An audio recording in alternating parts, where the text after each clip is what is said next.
business side as well. Yeah. Going into business from football, what has that kind of taught you the most? Being reliant from teammates, and now I look at that as I operate a business as a team captain. But he found a way to make me want to work hard, and I wanted to work hard for him. Right. It was just something that he got out of me, and that took me to a whole new level. And I just saw him as an idol as well. Nice. So I knew one day, I wasn't going to be good enough to cut a professional player, but I was like, I wouldn't mind being in a similar position where I can coach or I can help people like he's helped me, where he's inspired people like me as well. So that was the main thing that got that out of me. It was just a resonation between myself and him, and his values and how he liked to play and how he held himself as a general person, I think, which was the most important thing.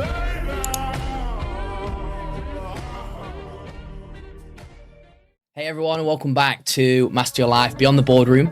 I am your host, Luke, and I'm just going to give it away straight away. We do have a guest who is named Luke, by the way, so I'm going to introduce him properly in just a second.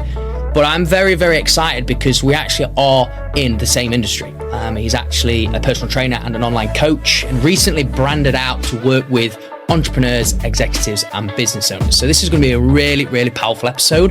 But I actually want to share a little bit about how we kind of met. So this is what I love about the fitness industry, is that we connect, we collaborate, and we just speak behind the scenes. Luke's kind of reached out to us. We've met each other in a gym before and just kind of follow each other's journey. And here we are. He reached out. We're on the episode, and we're just going to delve into his story on a deeper level, because ultimately with this podcast, we want to make sure that we are going below the surface. And just before I go into the episode, I just want to say thank you so much from the bottom of my heart for your support, your feedback, and your comments so far. It's been absolutely amazing. And please keep sharing and letting us know your feedback as we go along, because myself and Oliver, we do love feedback. All right. So Luke, welcome to the podcast. Yeah, thank you very much. Pleasure to be here. Yeah, thrilled to come on. Reached out to you, just wanted to be able to come and share my story and be able to help other people. And as well, I've obviously seen your journey unfold, being in a similar gym space, but also how you've sort of gone into different areas of business in a very similar space as mine. Yeah, no, and it's great to have you here as well, Luke. I mean, the thing for me, I think what stands out, obviously, with you, and we're gonna unravel and go really deep on this, is the fact that you've come from a place of like you say, finding your feet, not really sure knowing what you're doing. Then you've gone to what most people realise once they've done it themselves is look after number one. Yes, and absolutely. Then it kind of opens the mind, and then everything just falls into place as a back of that. So we'll go to that place later on in the episode. But I think what's a really good place to start is, who was Luke as a child? Like what was like your, like if you was to ask your mum and dad today and go, Mum, Dad, what was I like as a kid? Oh. What was that like?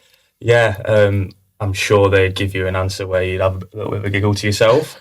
We love that, yeah. Yeah, absolutely. So I was full of character as a child, very sporty in nature. Yeah. Me and my sister were both brought up to participate in sports, be very healthy. Right. And have good habits. They enforced that from such a young age. Myself, from the age of 4, was kicking a football, and my sister was also a gymnast at a great level throughout her athletic career as well. Both very sporty, both very happy. Whenever I look back at my childhood, I was a happy child. Oh, nice. And I always reflect on that, and I always remember what they gave us, because I know some people aren't as fortunate as well. Sure. So I feel super lucky to have had that childhood. Me as a child, very cheeky, in school, very disruptive, naughty, in a way, in terms of acting like a class clown, wanting to show off in front of my friends and be popular, I suppose, as well. So that's what I was sort of like as a child, and how my personality developed from a young age. Yeah. But I think that's really good what you've just said there, that, from such a young age as well, your parents obviously exposed you to sport, got you in great habits, discipline, preparation, performance, 100%. Obviously your sister as well being in that. If you was to think like back then in the environment, I mean, I know we're kind of going away from yourself here, but was it something that your mum and dad did, and how they exposed you to this to kind of nurture you into sport? Were they into sport themselves? Just tell us a bit about that. No, it's a very good question. Both of them are huge admirers of sport. Okay. My mum is a massive admirer of physical activity. Good. A lover of football. didn't really participate in a lot of sport as a child, some perhaps, but my dad and his father, my late grandfather, heavily into sport and really pushed me towards the participation of multiple sports, mainly football, golf, a little bit of rugby at school. Loved watching boxing. Unfortunately, Mum would never ever let me go to a boxing class, never mind step into a ring or think about putting some gloves on.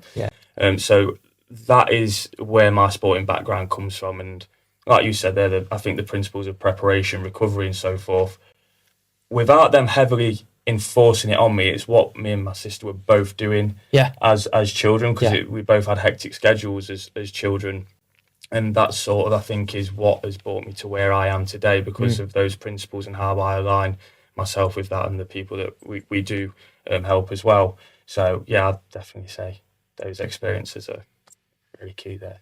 Yeah, no, they're really good what you're sharing. It's just, what's interesting to me, what you've shared is, obviously we're all going to connect the dots as we go through, and it's going to be great for you as a reflection on like your past and actually interesting. It's not just a loop, but how it's all been kind of going towards a certain place. And obviously you're only still young, you're 28, you've still got a long life ahead of you, and it will continue to expand from that. That they was lovers of it.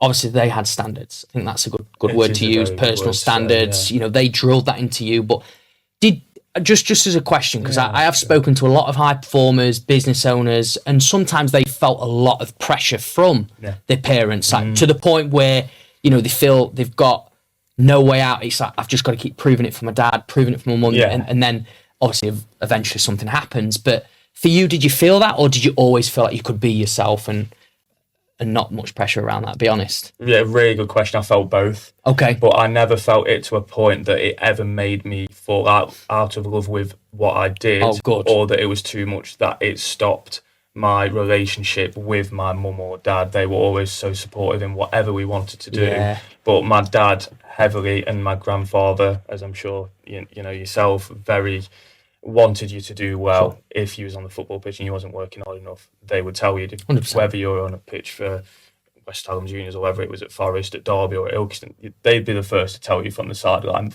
before Gaffer would. But I went through my footballing career from, like I said, 4 up until 19, and they got to a point when I reached 16 years old when games weren't as often on a Saturday morning, Sunday morning anymore, because of the level we was playing at. We was playing on Wednesday lunchtime and Thursday evening, and some of those games were behind closed doors.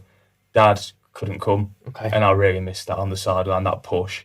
That what I didn't realise at the time was really making me elevate my game, and he just wanted the best for me. But like I was saying, it never ever put me off wanting to participate in sport or football, absolutely not. And my grandfather was a massive responsibility for that as well. Like the other people that came to watch us, he was a very well-known figure there vocally, but they all loved him as well. He was such a good laugh, and it was brilliant to have them watching me and spurring me on. But absolutely no regrets about how parents influenced that sport and how pressurising it was at some times to perform in high environments. No question. No, that's really good. It's good how you shared it from a point of when you obviously got older, and then it wasn't you weren't exposed to it as much. You felt that difference. So how important do you feel then your parents' input and that push and that support in your corner has contributed to your success today? The whole reason as to who I am now, in terms of the values that I hold, in terms of hard work, good communication, work ethic, and accountability. By them, my father and my grandfather being, and my mum being at the side of the pitch and really trying to motivate you, it's holding you accountable to do the thing that you want to do. And I look at that now, and that is just naturally installed within me. I don't have to get somebody else to get that out of me. That is just something that will stick with me forever, and it's really good that I can use that tools and apply that forwards to push our brand and work with who we work with ultimately. No, that's brilliant, and obviously I can really feel it as well from you that there's a lot of support there, there's a lot of backing, which is good, and obviously that's really good. And you've had a very positive childhood. I just want to flip it on its head a little bit. Obviously I don't like to be negative in podcasts, but also it's really important, maybe there might be somebody listening today that have gone through a similar journey to yourself and might have thought, they probably don't hear about that enough, and we're talking from a male perspective here as well, probably not talking openly about our emotions. So if you was to look back at your childhood, we will go on to your football in a second, because I love football, obviously, you know me. What do you feel has been probably a moment, if you can recall a moment as a kid, or it could be 9, 10, early teenage, that was the hardest moment for you, and it was something that really did affect you, or if you can recall any of that. The hardest moment for me was actually my parents splitting. When I was representing Nottingham Forest at the time in the academy, I was playing for the under 9, so I was under 9 or under 8, and my parents unfortunately split in the family home that we was living in. At the time, even when I was that age, I always felt like, it's just one of those things, I can deal with it. I didn't really know that I was suffering and struggling to deal with it, because it was more coming out at school in terms of the behaviour aspect. I was struggling to concentrate, collaborate with other students really well. I was struggling with grades because I just looked at it as it wasn't going to take me anywhere in life. Right. So my learning took a little bit of a hit at this point. Okay. But it was something that I didn't realise until later ages. Yeah. Actually, looking back at that, actually I did suffer quite a little bit with that, and probably even as a child, you probably don't discover as many emotions, but now looking back as a man, I realised that I should have opened up about that more. Okay. Because I did get support from some teachers, but I just saw myself as a kid, as a male, that was like, I've just got to deal with this. Yeah. And not speak about it. And I look at how my dad deals with things as well. My dad's very similar to me in the sense that he will just get on with it, don't speak about it to anybody, and take responsibility to yourself. And I think that's really important, that when you mentioned there that there might be people watching, that males as well, that have gone through experiences like that, or even a lot more traumatic, that struggle to open up and talk about things like that. And it's nothing to be ashamed of that you do that. I think it's actually incredibly mature that you are able to access that part of you and your brain, where you can open up and you can find something in you to really push on and try and help yourself as much as possible. Yeah, I really appreciate you sharing that, Luke, as well. I think it's, obviously I know it's not always easy. I mean, people say, I'm open to share about it, but sometimes it's hard. So, for you, I'd love to know, because obviously 9 years old, you're still young. Yeah. Trying to get even in tune with your emotions, it's tough, because you're still expressing yourself, still out there, being a child. Time's non-existent. You're just going through life, enjoying it, Absolutely. So when did you realise in your career, your life, football, whatever it may be, obviously I know you said you were playing up at school a little bit, when did it come to you as like, okay, so I know now why my behaviour has changed, or I know why now I'm being this, I don't know, cock or whatever at school, just being this person, because of that was the reason that I probably didn't talk about it, was because mum and dad split up. Yeah, so it was around the age of 14 or 15 when I was heading into year 10 at school that I was still receiving support from people. There was just a little bit more of a maturity at that age, where I realised, actually, okay, so that's why I've been struggling, and now I need to understand that, reflect on that, and ultimately try and improve my behaviour a little bit. Behaviour did improve, but I still didn't have the value on education that I do now, of course. Sure. And I just wanted to be able to go to school and mess around and see my friends ultimately. But it was mainly around that year 10 when I was loving my football. I really started to love football at this point, because I'd left academies, I was playing with my friends. So all these realisations sort of came that I've been missing this enjoyment so much. And this is where my character and my personality started to grow at this point a little bit more, especially at that top end of senior school, where other people do bring it out of you. But I sort of started to recognise myself a little bit more at that point, and I became much happier. So this is really good then. So where did you find the happiness then?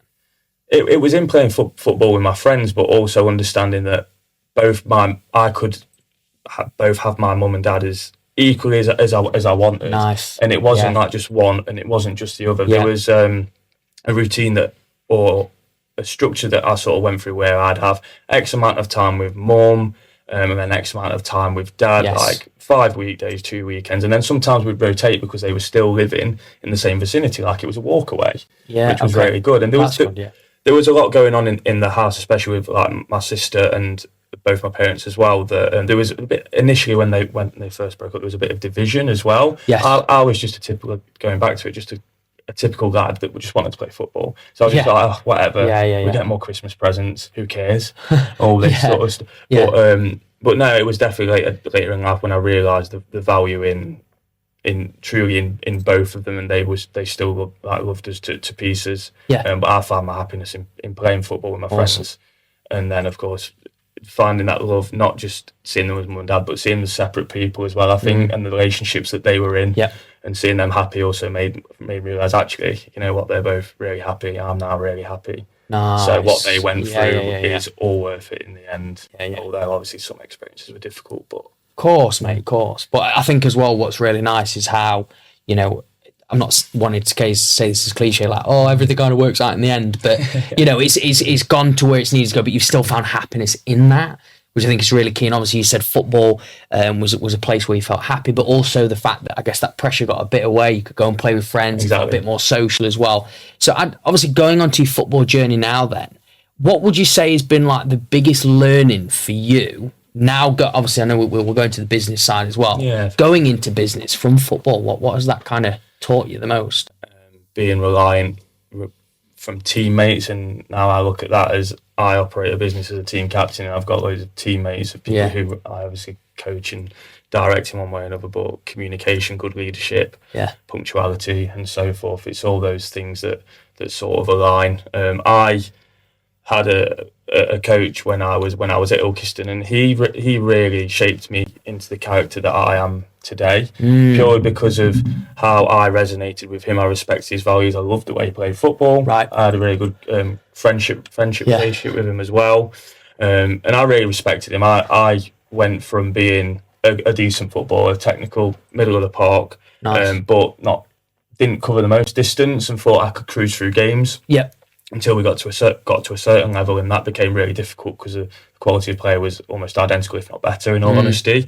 And I was starting to get found out a little bit, and I was probably one of the better players in my team. But he found a way to make me want to work hard, and I wanted to work hard for him. Right. It was just something that he got out with me, and that took my game to a whole new level. But again, it is those values of discipline, hard work, and work ethic. And classic saying, talent isn't everything. Hard work beats talent. It beats it every single time. Reflect on that, and if you can combine the two, then you're in for a great recipe of success. So that's brilliant. I mean, I'm just nodding my head and I'm taking it in. I'm like, I'm literally on the same page as you. I love the teamwork aspect. I love the fact that you're seeing it as you're the captain, so that you're obviously a leader, right? And you've got a team. Hopefully no one's on the bench. But you're all a collective. I know what you're saying. So you know your coach. I'd love to know if you look back on him as a coach, what did he actually do that just made it click for you, or found something that probably you didn't see that was inside of you in terms of potential? It's difficult in terms of narrowing it down and identifying specifically what it was is very difficult. But I think it's comes back to why we got on so well, and how I respected him as a person, because he was actually a coach outside of football that had a lot of banter.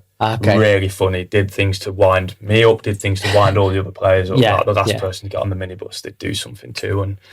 And but other things that he did outside of that, like his values of like going to the gym, staying healthy, very similar interests, very similar way of how he liked to play football. Right. And, I think it was 2000 and the 2011 to 14 Barcelona, like he tried to model off that, and I was like, I absolutely love this, because I was watching that as a kid on a Wednesday night in the Champions League. Every week, Tuesday, Wednesday evening, I was this is how I want to play football, and I just saw him as an idol as well. Nice. So I knew one day, I wasn't going to be good enough to cut a professional player, but I was like, I wouldn't mind being in a similar position where I can coach, or I can help people like he's helped me, where he's inspired people like me as well. So that was the main thing that got that out of me. It was just the resonation between myself and him, and his values and how he liked to play, and how he held himself as a general person, I think, which was the most important thing. Yeah, but I think what I like there as well, you said about, he's got a coach, so he's got his like pro hat on kind of thing, but then he's got that fun side as well. Personal. Right, the personal side, dropping and he's not trying to force anything, just being himself, and it kind of removes that little bit of pressure from what maybe, because I mean, again, when you've got a coach and they're your idol, you might feel that bit of pressure in a way. You want to prove yourself. You want to prove that you're worthy and like, I'm good enough and all that kind of stuff. But obviously for you, you had that, which is pressure's healthy, but then at the same side, you also knew that it's a human being and it's fun and it has a bit of banter. And then obviously that has inspired you to think, do you know what? He's given me this, but now I actually want to give that to others as well. Yeah, I think the first part of what you said there, it just made me realise that's why he got that out of me. Right. Purely because of, I forgot what you said now, mate, but again, the banter side, the personal side. Yeah, and I suppose I hadn't been a hard-working player up until that point, but I sort of resonated with that, and then all of a sudden I felt like I had to give that hard work back to him. Okay. Because we were a struggling team at the time, and we were devoid of like a couple of hard workers and so forth. But it just made sense for me to actually go, hold on, I really respect him as a person. I really like him. I went from just being like big time Charlie, I suppose, to I'm gonna run through walls for you. Brilliant. And that's where it all changed. I went from being probably middle of the pack in terms of like the distances, the tests and stuff. I was second, third, first sometimes as well. So it was like that sort of, I don't know what the word's called, reciprocity, is it? Yeah, I know what you're saying. Reciprocating that same energy, like in terms of what he gave me. I felt like I felt in debt that I had to then give that back. Wow. So, yeah. Powerful position he's got, though, isn't it? It is, absolutely. It is. And he's somebody that I actually went on to work for as well, by the way. No way. Yeah, went to work for him. It was, so I'd obviously left Ilkeston at the age of 19. Yeah. He left Ilkeston to go and work in Mansfield. He's still at Mansfield now. He's a big part of the YDP. I think he's head of the part of the academy. Nice. After I'd finished my university degree, I knew he was still working football. We were still in touch. Yeah, of course. On social media and stuff. And I actually bumped into him in a local pub of Ilkeston. I was going through my undergrad. I was building the business, as we spoke about earlier, and I was sort of saying, what are you doing with yourself now? And he sort of told me, I goes, I tell you what, I'll come and work with you for free. I need some experience. Would you take me on for free? I'd love to come and work for you because of all those experiences before. If that was a coach that I didn't really have much of a relationship with, I'd have gone, oh, great to see you. Of course you did. I'd have walked out the door and shook his hand, but I was like, you're in that position, that's exactly where perhaps I want to go. Can I come and work for you? I'll come and do 3 hours. I need some experience. Is that a possibility? And we ended up meeting again later down the line, and we worked together as well. So I went from his captain to part of his staff, which was an incredible experience. And it is about who you know, isn't it? And 1,000,000%. the experiences that you've had that sort of align and bring you together, I think. Yeah, that was massive. It does, man. I love what you've shared there, and I know I keep saying it, but you've obviously got a good head on your shoulders, Luke. You know, you obviously got a definitely work ethic. It comes from your childhood, definitely. Yeah, but getting brought up. But the fact that I like that, like giving a good. You're both giving without any sort of expectation. It's like they're doing it because they love it, and absolutely. They can be themselves outside of it, And I think that personal side, and for you as well, being able to go, you've given me so much, I want to give something back. And then you naturally just bump into each other, and then he takes you under his wing again in a way, and then he's, giving you these opportunities, and you're still working that way, I think is just brilliant. It's the way that it works, isn't it? And we're still in touch to this day, and, he messaged me about a year ago, I think, or maybe less than that there was a certain club that were looking for somebody that had got the qualifications, but obviously it wasn't right for us now where we're going, but and he'll often message me for help as well in relation to his fitness. Right. Like, what do you think about this? Or how do I do this? Yeah. So we're still firmly in touch, and we've got a good relationship with his family as well. We've coached his lad who's a very good footballer as well at pro level. So when there is that sort of stuff, when you get on with the family, you nurture relationships as well. Like I've got obviously members I have on board with myself where we have good relationship with not just the individual but the family. Right, and good. It helps. Yeah, it really does help because obviously they value your time as well. Yeah, which is marvelous. So I think that's. But it is. It's that relationship. It's that connection. I mean, obviously you can tell he was you said he shaped your career, and it brought the best out in you. Obviously, it helped you become a different type of player, but it was still you. So, in like your footballing career terms, was there a moment that Because obviously we know that when we win, or not win, but when we have positives, we learn from it. Yeah. But also failure, also dark moments, low parts can also be feedback and can help us learn and grow as an individual. So for you, was there a moment in your footballing career that was a low moment that maybe could help people watching today who are in football or got kids in football? Of course, yeah. Multiple. Having worked in football with such a variety of young children, as well as gone through the academies, absolutely. I think my first, I wouldn't say negative, but when I was 6 years old, this was 2002, so football academies weren't as solidified and structured as what they are now, because it's scary now. But I was with Derby from the age of 6. The only age category they had was an under 9s. Right. So if you can put a kid at 6, in comparison to an under 9, it was honestly terrifying. Because I remember it, and I'd impressed at a training camp, a local training camp in Ilkeston, and Derby had sort of thought, we want to have a look at this lad, and again first, they were huge, and I remember walking through the door in my first session. I did the session. I didn't like it.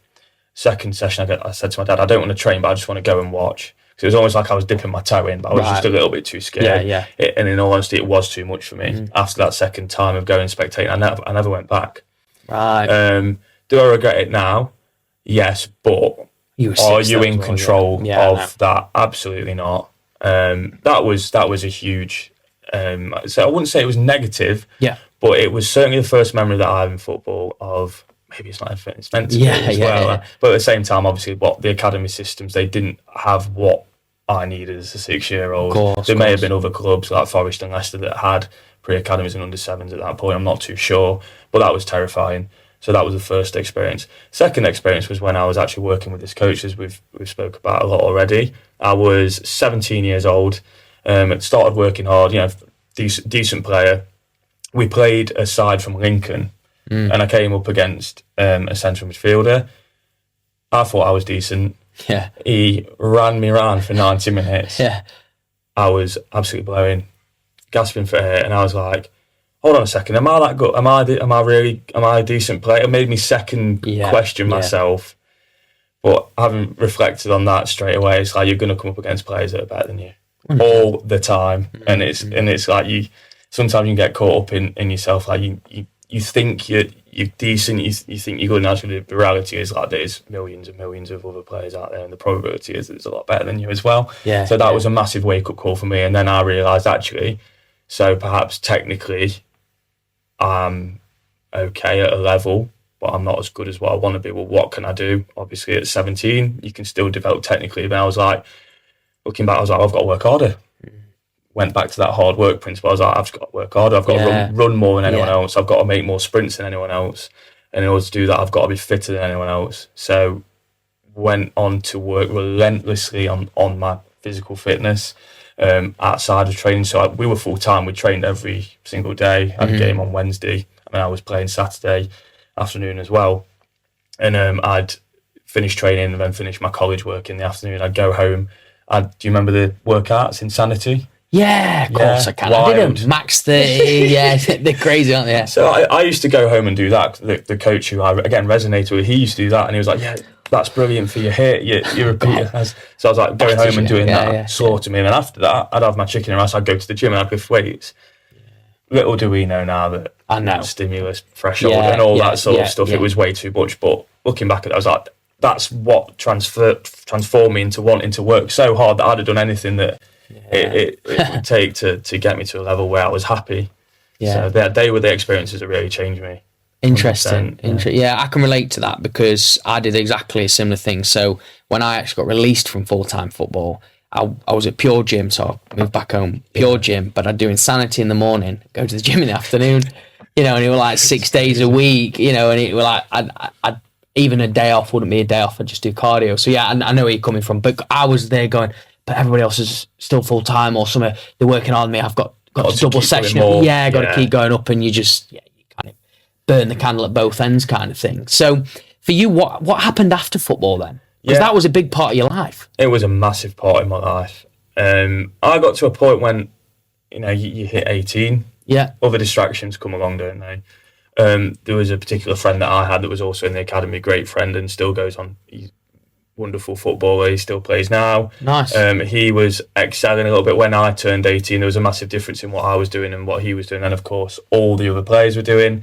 Thursday night student night, Rock City. Yeah. Friday night Forum in town. Saturday night as well. And Yeah. Sunday out with the lads watching football at the pub, and it was like that lifestyle no longer aligned with what I wanted from football. And eventually, when I was 19, I stopped playing football because I was sick of playing full time. I also realised that I didn't like playing Saturday afternoon because I'd miss watching my own team, Nottingham Forest, and time with my dad as well. I love watching Forest with my dad. I value that more than anything, regardless of whether you get paid a couple of £100 to play at the weekend. I still wouldn't take it now.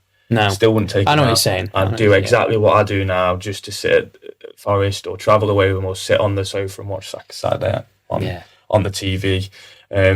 After I stopped playing football, I hit a little bit of I wouldn't say a depression, but I would say I hit a little bit of a low point. Okay. Hit a little bit of a low point where I didn't feel too well in myself. There was a lot going on with my stomach as well, and we'd spoke to the doctors, and they'd sort of come back and said, yeah, we think this is probably a little bit of a very mild form of possible depression. Okay. Having something that I had from the age of 4 up until 19, and then for me to make the decision that I was going to take that completely away, I really struggled to handle anything, and I didn't know how to, what things to do outside of college, outside of work. I was like, I'm going to work full time here on a checkout in Sainsbury's, going through a PT qualification. It still seems like quite a lot, but without football, I was like, who am I? I sort of lost I think I lost my whole purpose of what Luke Ashton is or was, and it took me a while to find out what it was that I wanted to do. Yeah. But it still came from the principles in sports. So after football, it was a very, very challenging time. For me to find myself again.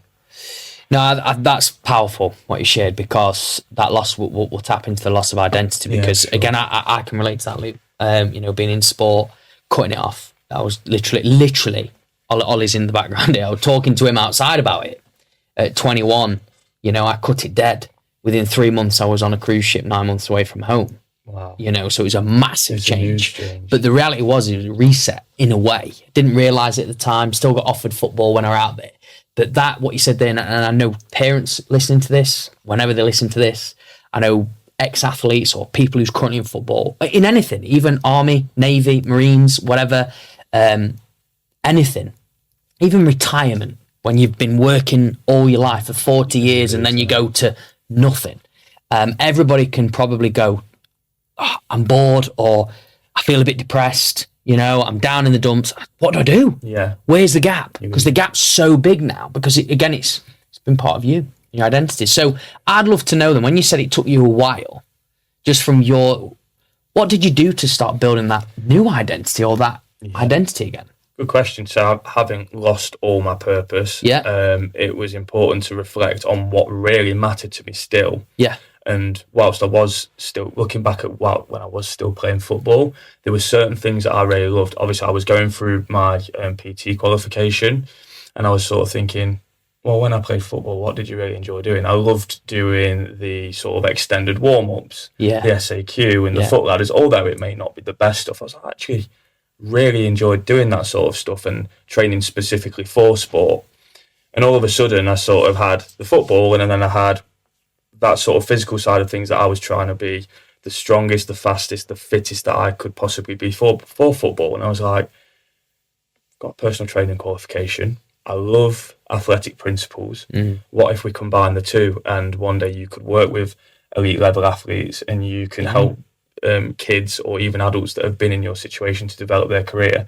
That was the realization, that I wanted to work in elite sport and work with individuals right from age of 7 all the way up to master athletes, to help them improve their athletic qualities. Brilliant. So it was like, put 2 and 2 together, and all of a sudden I found a fresh lease of life and a really fresh love for not just football and admiring those athletic qualities, but in my job as well. It was like, I loved what I was doing anyway, but I was like, oh, wow, this is really like something that's gonna stick with me forever, I think.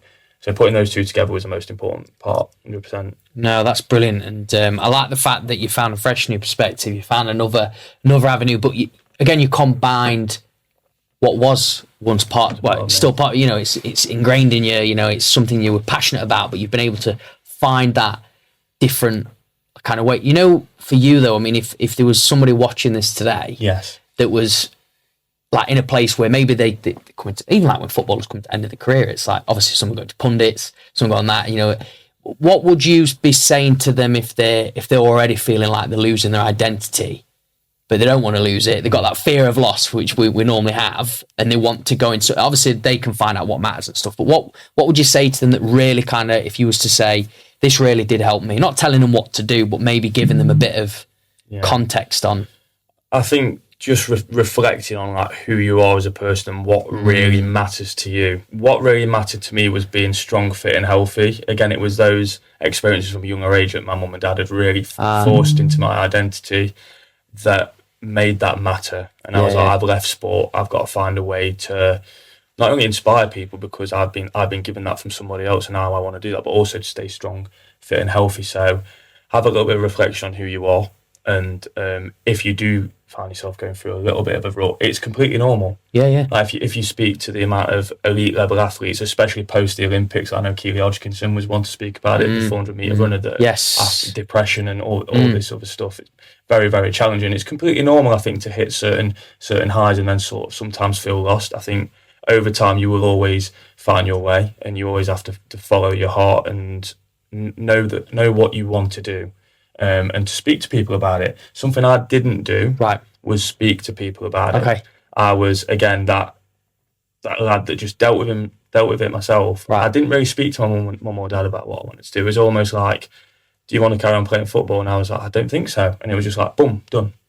Do you think that was because they wanted you to become a footballer and then you was kind of in a way like, I don't know whether I want to be it anymore, so you didn't want to let them down or in any way? Yeah, it was. Right. It was because of how invested they were into me as a child, and my sister as well. It was almost like my sister had stopped at a much younger age, and then I had stopped, and I was almost like, there's a burden of pressure on me here. Okay. But I don't think they ever was in reality like they were always going to shove me towards playing football and be the athlete of the family or whatever. But there was other members of my family as well that came up to me like, you've stopped playing football, I can't. And they were generally gutted. I was like, it hit me. I was like, oh, was I supposed to continue to keep other people happy? Sure. But then again, that reflection point, like, you're what matters the most. So I would definitely say to them, especially if you have had pressure, which is normal to feel pressure from parents, when you're in a situation where maybe you don't want to go forwards and play in sport, is you have to be happy in doing so. I know we spoke about before this started, you have to be happy in whatever it is that you do. 100%. That is the main thing. Yeah, brilliant. And I think just on the who you are part, right, it's something that obviously this is why we're here, today. It's like, who are you beyond the boardroom? Who are you beyond your work? Who is Luke, right? That checking in, you do it in business. People stop every week. It's like, not put the brakes on, but they just stop what they're doing and they sit at their week and go, what's my adherence been like? What's my sleep? It's slowing down, isn't it? It is. It's just going check. I mean, if we think about it, in even in today's world, everything's so fast. Everything's pressured, everything's validation, everything's status, everything's ego. Social media. Yeah. So you've just said there, right, that you lost your identity, and the thing that really helped was checking in. Was that who you are?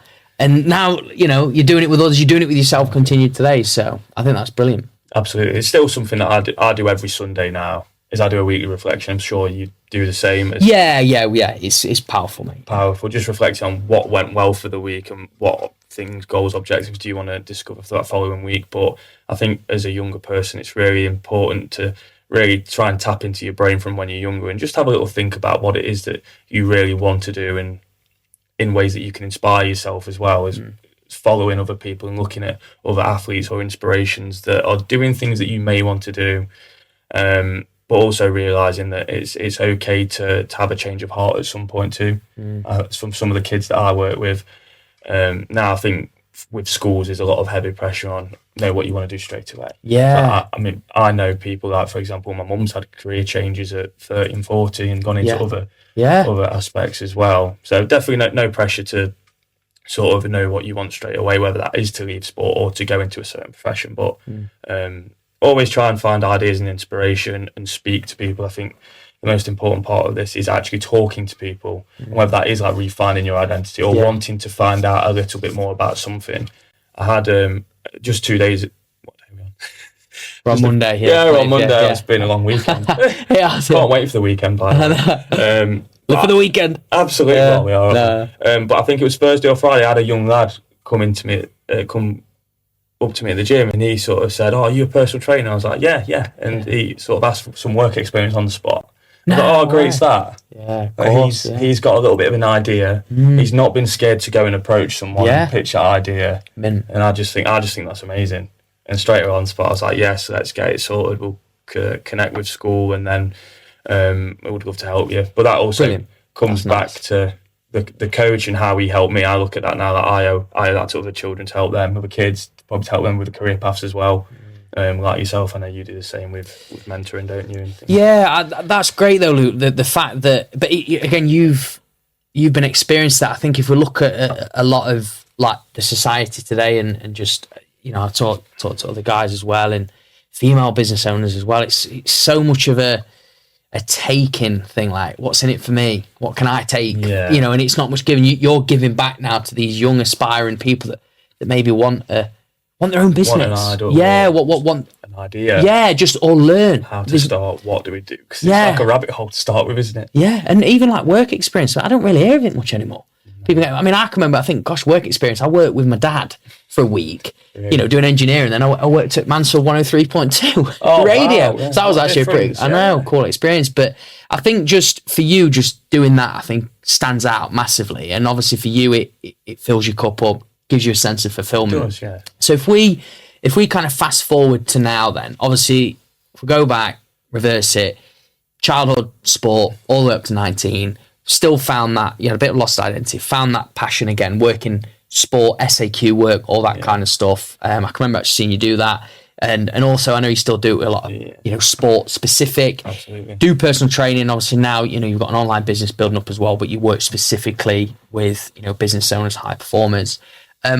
What made you, if you look on, again, upon reflection, what kind of moved you towards that sort of place? Yeah, for sure. I think from what I learned at university, from what I've been taught in business with my business mentor, alongside the values that I share with other business owners like yourself, hard work, resilience, communication, good punctuality, all those things resonate. And I also had a look in my existing client base that I had, and 3 or 4 of them were business owners, and I'm like, one, these guys are getting great results. Like, they look great, they feel great, their habits, their health markers have absolutely gone through the roof, they're doubled in strength. And I sort of looked at that like, we've got to double down in this because of the values that we share. There's obviously something there in terms of energy, not necessarily just the results they get, but the guys that I had, it was also almost like we got on so well, and they are long-term clients, and it was one of them where I'd walk into a room or you deliver a check, and it's just like you bounce off each other whenever you saw them, and it goes far beyond that. Outside of that work relationship, it's also like a business friendship, and a friendship as well. Parties, being invited for dinner around houses with partners and stuff like that. So it is that resonation that we have with them that I think really started to want me to sort of go into that specific ideal member. Yeah, I like this. I mean, it's great what you're sharing, because I know a lot of people listening to this are going to admire you and are going to want to connect with you, and we'll get towards that then. Just because you've got such a fresh approach. I want to say fresh, and the reason I say fresh is because there's a lot of what you're sharing that I obviously relate to, but I also stand by, I guess, as well in business and in life. It's really important to be able to be yourself in both. Yes. I'd love to ask you, what do you love most about your job?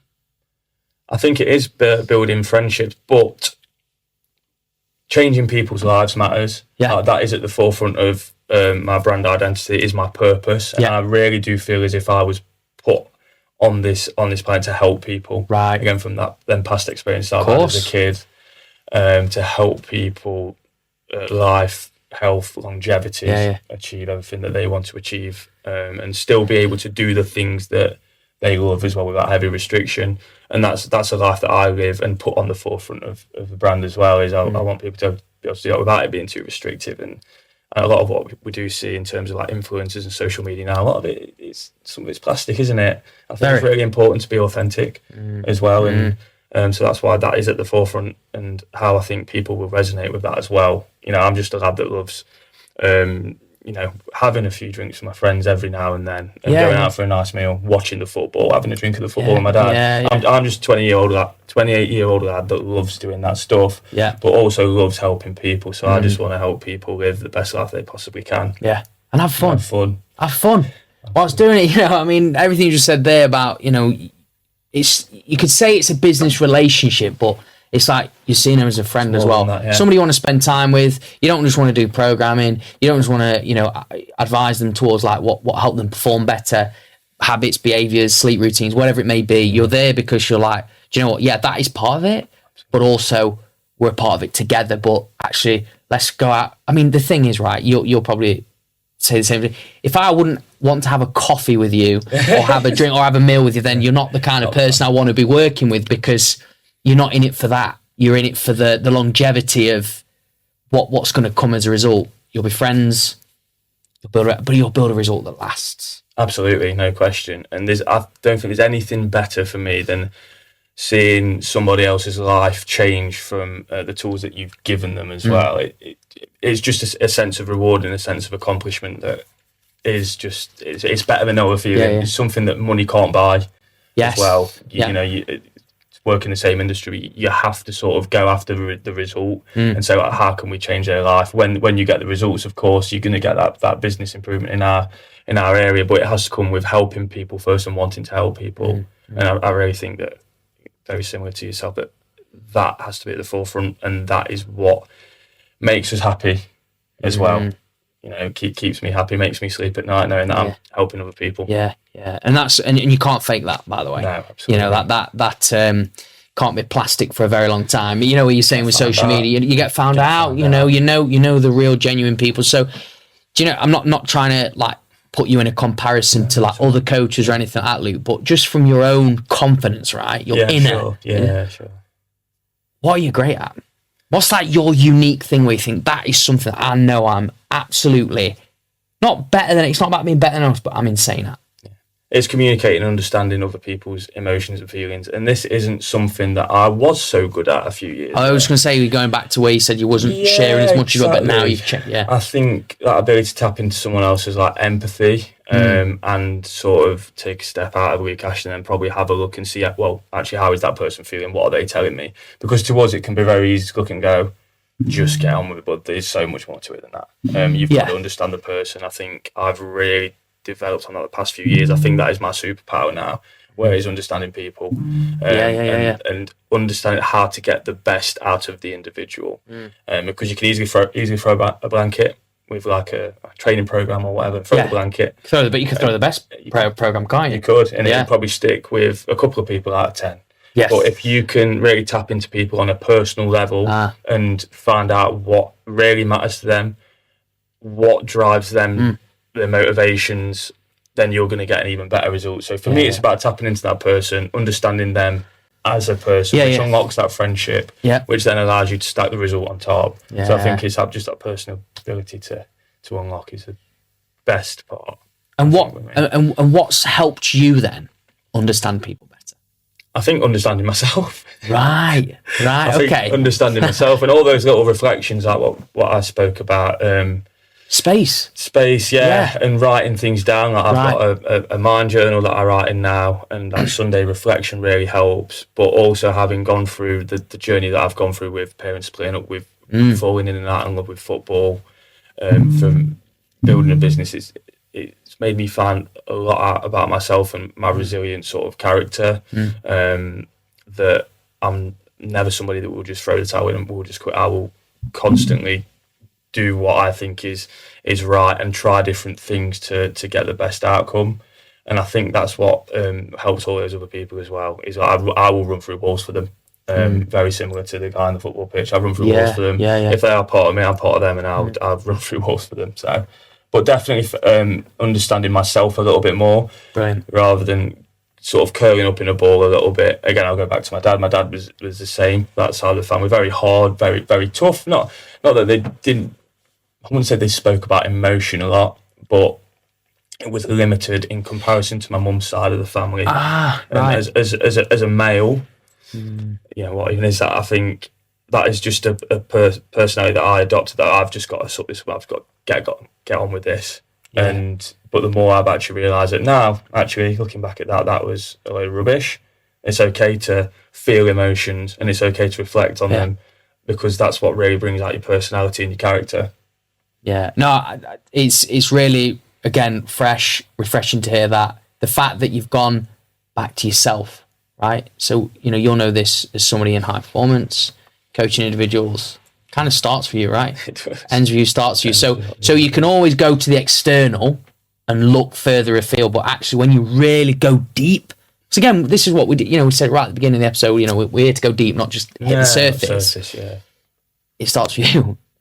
And the empathy, the listening, the space that you give your clients, and that there where you said it's your superpower, that you understand, and that way you just said there, you could literally put a blanket on somebody, you could give them a bit of warmth, like a warm blanket, and say, here's another program, but the numbers and the odds are not great, right? Yeah. It's got to go deeper on that. So for you now then in like your business, your model, your no, I don't want to go too far into the future, because I know people are like, what's your 5-year plan and stuff, and of course. It's not always the best question to ask, but what do you ultimately want now for yourself and your business moving forwards? So my ultimate mission is to make sure that the people around me, such as my family and my partner, can live a life where they do not have to worry about finances, where they don't have to look over their shoulder, they don't have to worry about paying those bills. That to me is my mission, is to make sure that the people around me are affected by that. So again, it comes more down to, again, taking care of other people, I think, which is, again, probably one of the superpowers I've got. That's what I truly want. And look, I would love to be able to take this business to a 6-figure business and beyond, and have a lot of people working for me and around me as sports science, sort of branch off in terms of psychology, nutrition, and another few coaches working for me as well, and sort of take what I've learned from university, what I've learned, in the experience I've had with my business mentor in elite sport, and then really put that around me to help other people. And again, not just look at things like training, nutrition, but also have other people that can help them. So the pressure sort of does come off me a little bit, but then you're providing even more value to the people that we have now, and then future people we do get on board. That it's a complete, comprehensive performance management process that really is going to provide a higher level of value than what I've ever done before. So I do think that is going to be the best way to help people in the direction that I do want to go. There was once upon a time where I thought about moving away from home. A few years ago, when I split up with my old partner, I left university. Yes. Again, lost my identity a little bit. Of course, it happens again. It's happened again. Would you believe it? And it does happen. Probably happen again. It probably will. It probably will. I think that's a massive important part, though, is why it happens, because it takes you on to the next thing, doesn't it? Sure. Leaving my master's degree, finishing, working with Leicester City Football Club, and still working within the business, I was like, what do I want? I'd have loved to have gone and work in the States as part of like the NBA or an NFL franchise. That was a massive, massive goal of mine. But then it was reflecting on what really mattered to me again. I was like, I truly value like time with my dad on a Saturday afternoon. I'll have to give up my season ticket at Forest, which, by the way, I'm so glad I didn't. Well, where they are now, eh? A couple of years ago, towards the bottom of the championship. I know. But yeah, that just goes to show what really mattered to me was again family, being able to provide for them one day. I couldn't have just gone and moved over into New York, a place that I personally love, because I'd just miss this place too much. Sure. And I'd feel like I'd have done a disservice to my family by moving away because of how much they looked after me. So my ultimate mission now is to look after them and to stay put, maybe be able to move around a little bit, but also make sure that they're okay. Yeah. It's all linking really well. I don't know, as you've gone through this episode, Luke, that you've kind of heard things going on and what you've been saying, but it comes back to a lot to do with obviously your values, the team ethic, the teamwork. Obviously, you've got a business now that's starting to go really well. You've got obviously expansion in your mind where you're thinking actually delegation would come really well in terms of let the expert or let the person that's really great at what they're doing do their thing. I'll do my thing, because as a business owner, we're so many hats to start off with. It's nice to be able to have, like you say, you spoke about, Jake being in administration behind the scenes and stuff like that, helping you out, visuals, there's so much now to a business. And I think it's great that you're going to be helping them as well in terms of their stepping stones in the business, which is brilliant. So we are actually coming towards the end of the episode. I mean, it's mental really, because, even talk to you, there were so many avenues could go down. Absolutely. But I'd just love to ask you, and you've obviously listened to the podcast. I do ask every guest this question because, again, it's perspective, but it's your version. I think that's really important. So I'd love to ask you, mate, what does mastering your life mean to you? Mastering my life, I think achieving the things that I want to achieve, as we've just discussed with that. I just will not stop until I've achieved those things. In particular, mastering my life means that I can provide for my family. I can achieve the things that I've wanted to in my career, but also I've done it in a manner that is authentic, and I've stayed as fit, healthy, and as strong as possible to achieve that, because it's only going to help. And again, helping people on not just a local level. I think we help a lot of people at the minute in a regional level, but I want to be able to help people on a global level as well. Amazing. And that would fully encompass, I think, mastering your life to me. Yeah. So impact. Exactly, just impact other people's life and helping people is what really gets me ticking. 100%. Fantastic. And then you being the anchor, right? So obviously you're looking after yourself. So no, I absolutely love that. I've really, really enjoyed this episode, mate. Where can people find you if they want to connect with you online? If people want to connect me, they can find me on Instagram, Luke Ashton _elite exec. On LinkedIn as well, you can literally connect with me. You'll find me under just Luke Ashton. Nottingham, born and bred. You'll find me on there. You'll see me probably wearing this exact jumper actually. Brilliant. So feel free to connect with me. Drop me a message if there's anything that you're struggling with, and I'm sure be able to share some experiences and help other people, which is the most important thing. Yeah, brilliant. I mean, well, look, it'll all be in the show notes, like on YouTube, on other platforms and stuff. But final thing from me, mate, it's been more than a pleasure to have you on. It's been great to know you as well on a deeper level, a bit of space to chat. Because again, you know what it's like, social media, quick. So from me, I know from Ollie, from Jake, who's sat here in the studio with us, it's been great, mate. Thank you. No, thank you very much for having me as well. Like you say, in passing, we've been in passing for quite a while. But it's nice to sit down and talk about that as well. A lot of that stuff, which I'll be honest, I've never spoken about before. Oh, right, okay. Never spoken about any of that to anyone, so. No way. Yeah. Brilliant. Good. How did it feel, though, actually sharing that? Really good. Yeah, because I'm hoping that other people look at that and been through a similar experience, and that it does help them, and this will help me as well, 100%. Now I've spoken about that and spoken about a lot of those things. I'll have a good reflection on this. There you go, mate. You were checking in what matters. There you go. Brilliant stuff, Luke. Thank you very much. Cheers, buddy. You got the last bit, didn't you? Yeah, I did. Because that was unbelievable. That was the best bit. Boom, mate. Yeah. He's rolling. He's got to be rolling. Yeah. Thank you so much, guys, for tuning in to our episode. If you've got any feedback or any questions for us in regards to our in-person podcast episodes, just either drop a comment below, send us a message, and we would love to hear any sort of feedback, and we'll respond within 24 hours and make sure that the next episode is invaluable to your ears. Take care.